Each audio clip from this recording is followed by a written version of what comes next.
Bonjour, c'est Steve, j'espère que vous avez la forme, j'espère que vous vous portez bien. Pour ma part, j'ai quitté le froid, je suis descendu un peu plus sur la Loire et comme vous pouvez le voir, je ne sais pas si vous pouvez vraiment le voir, mais je suis sur les toits tourangeaux, je suis parti dans ma ville universitaire, j'ai pris quelques jours dans un Airbnb pour me changer les idées, pour m'aérer l'esprit, pour m'exposer à un nouvel environnement et puis pour voir mes anciens copains de fac aussi qui sont restés là puisque c'est là que j'ai fait mes études de psychologie. Donc cette ville est vraiment très chère à mon cœur parce que c'est là où j'ai vraiment grandi. Après le bac, après le lycée, je suis parti ici, j'ai vécu quelques années dans cette ville-là et j'ai développé beaucoup de choses, j'ai appris beaucoup de choses puisque pour moi, me lancer dans les études à l'université, après 2 ans, après le bac, après 2 ans de break, ça a vraiment été quelque chose qui signifiait ma remontée, ma reprise de confiance en moi et la repossession de mes moyens. Et ça n'a pas été très facile. Alors aujourd'hui, je vais vous faire une vidéo sur la dispersion mentale. Peut-être que c'est un sujet qui vous préoccupe, peut-être que vous êtes touché par ça, peut-être que vous avez du mal à vous concentrer sur certaines choses, peut-être que vous avez du mal à mener à bien des tâches jusqu'au bout, peut-être que ça vous pose problème, que vous ne vous trouvez pas suffisamment concentré, que vous passez du coq à l'âne très rapidement et en tout cas peut-être que vous sentez beaucoup d'éparpillement, beaucoup de dispersion et que ça vous empêche vraiment de mener vos objectifs jusqu'au bout. Alors je vous en parle parce que évidemment j'ai été touché par ça. Quand j'ai fait mes études ici, c'était assez compliqué parce que j'avais pas vraiment confiance en moi. J'avais arrêté, comme je vous l'ai dit, les études pendant 2 ans après le bac. C'était très dur de reprendre un cycle d'apprentissage, de se dire, voilà, je suis capable de se replonger dans les livres, de se lancer dans un cursus à long terme, quand même dans les études, parce que voilà, je me suis lancé dans un bac plus 5, et du coup, on se dit, la route va être très longue. Et bon, vous, quels que soient vos objectifs, ça peut être des objectifs scolaires au niveau des études, ça peut être des objectifs personnels, mais ça peut être également des objectifs personnels.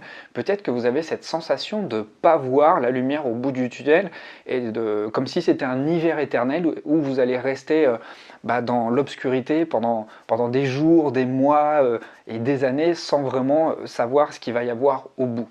Donc, la principale chose à poser, en tout cas, c'est de sortir du mental.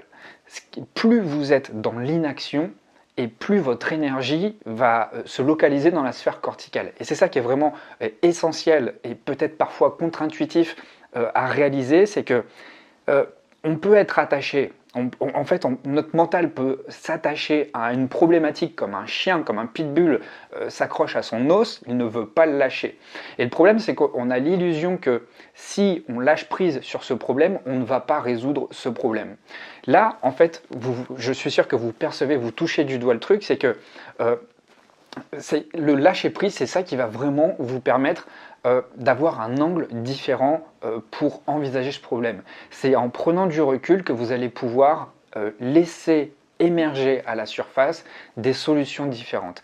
Et le mental est un outil, certes, qui est très utile, qui nous permet d'analyser, qui nous permet de faire des liens, mais au bout d'un moment, le mental ne peut pas tout résoudre. Et parfois, il faut laisser les choses se faire, non pas toutes seules par elles-mêmes, mais vous faire confiance et réaliser que en filigrane, les choses continuent d'évoluer en vous. Et ça, moi personnellement, par moment, quand je suis fatigué de manière chronique, eh bien, j'ai tendance, et peut-être que c'est votre cas aussi, j'ai tendance à oublier que le mental ne peut pas tout réaliser et qu'il faut faire confiance au processus qu'il y a en nous, cette part de vivant, ce mouvement qui nous habite et qui est si essentiel pour pouvoir laisser les choses prendre leur place.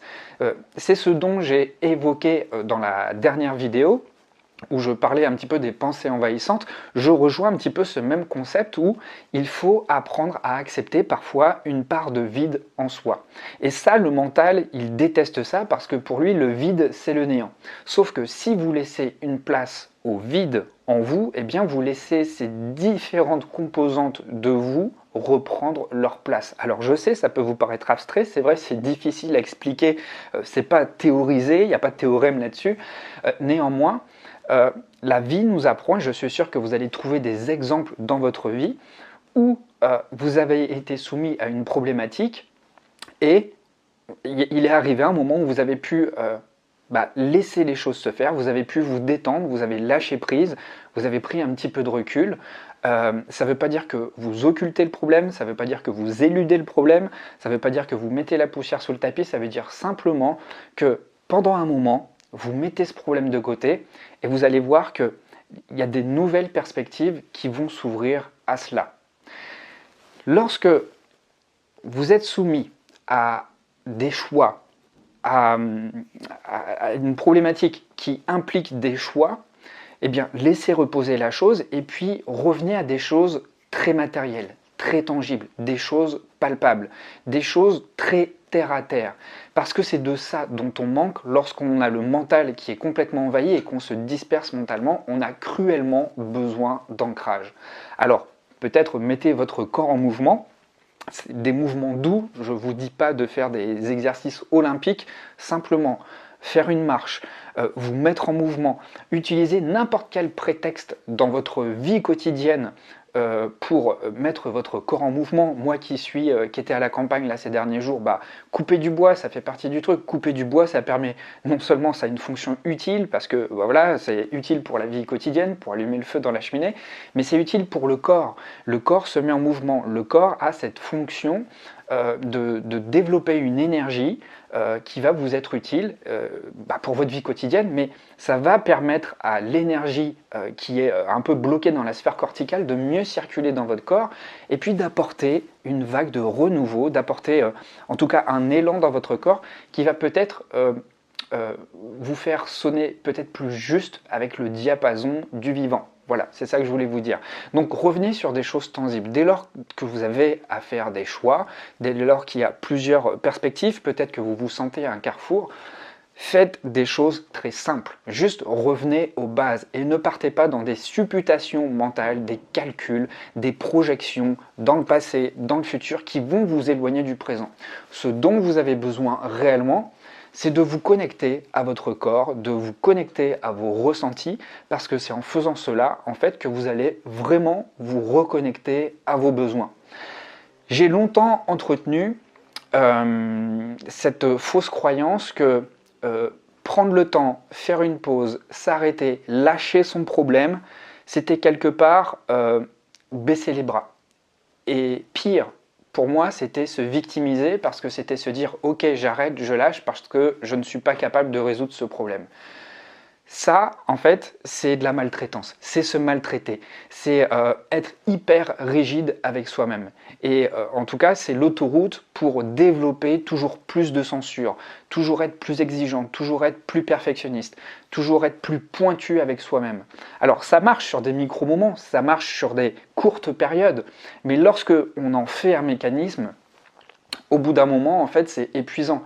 C'est épuisant, et puis plus vous faites ça, plus vous vous maltraitez, et plus vous perdez en tout cas confiance en vos propres ressources, parce que dès que l'envie est plus là, dès que vous sentez qu'il y a vraiment une dichotomie entre les exigences de votre mental et puis vos besoins qui sont communiqués par vos émotions, par vos ressentis, vous allez sentir des émotions très gênantes comme de la peur, de l'embarras, peut-être de la colère, de l'irritabilité. Comment voulez-vous mener à bien vos objectifs avec cet état émotionnel? Donc retenez bien l'idée, vraiment l'essence de cette vidéo, c'est que pour mener à bien ces objectifs, vous devez vous retrouver, vous devez vous sentir en tout cas dans un état émotionnel serein. Vous avez besoin de trouver cette paix intérieure en vous. Il n'y a personne d'autre de mieux placé que vous pour générer cet état émotionnel serein. Ça ne vient pas de l'extérieur. N'essayez pas toujours de combler ce vide qui peut vous habiter par du sucre, par plein d'autres addictions. Concentrez-vous vraiment sur le fait de passer un temps présent de qualité avec vous-même. Alors comment faire? Vous seul le savez, parce que c'est vos besoins en fait dont il est question. De quoi vous avez besoin? Et c'est là qu'on rejoint encore le concept de reparentage. Dans quelle mesure vous êtes capable d'agir tel un parent qui va venir répondre aux besoins de cet enfant intérieur. Donc, c'est pas quelque chose qui vient comme ça vient avec la pratique, ça demande de l'écoute, ça demande de l'autocompassion, ça demande de l'auto-empathie et ça demande vraiment une présence à soi. Et plus vous le faites régulièrement, plus ça va devenir une habitude et plus vous allez vous rendre compte que ça va être facile de se connecter à soi, à son enfant intérieur, à se faire du bien. Et lorsque on arrive à être bienveillant vis-à-vis de soi-même, vous allez voir que votre état mental va être beaucoup plus apaisé. C'est en faisant des choses simples que vous allez avoir l'impression, en tout cas, vous allez avoir vraiment ce sens de la réalité qui va vous montrer que pas à pas, vous avancez, vous cheminez vers vos objectifs. Et dès lors, vous allez vous apercevoir que votre pensée va être beaucoup plus concentrée, beaucoup plus claire, et vous allez aller droit à l'objectif. Encore une fois, plus vous essayez de faire mieux, plus vous essayez d'être pointu, d'être exigeant, d'être cadrant, pour pas dire militaire avec vous-même, plus vous allez vous faire du mal. Est-ce que le fait de prendre soin de soi, de faire l'effort de trouver cette paix intérieure, c'est être indiscipliné, c'est être bordélique? Pas du tout.